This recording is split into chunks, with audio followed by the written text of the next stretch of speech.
So yun, merong pinadala sa ating CNC crankcase cover saka itong swing arm. Yan, bali ipapolish natin siya para maging bago ulit yung ano niya, yung tsura niya.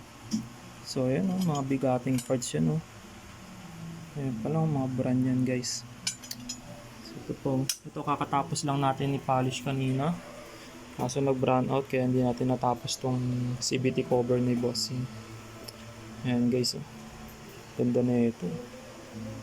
Ayan, na-polish na to kanina. Ayan. Kaya makinang na siya. Bali ito, presentable na. Kanina silver lang siya talaga. Wala siyang kinang. Kasi ito, natapos na rin natin tong sa CVT cover. Tapos na rin yung kanina.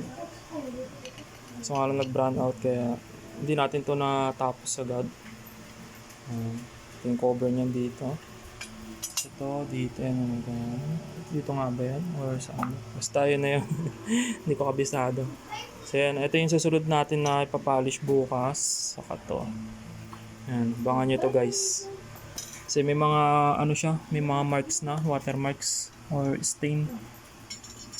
May kita nyo. May basta meron yan dito parang ma-brown. May mga stain na ano.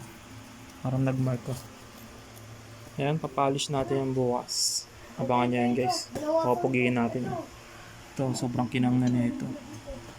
Ganda na nito. Yun lang. Then, update ko kayo sa mga next video natin.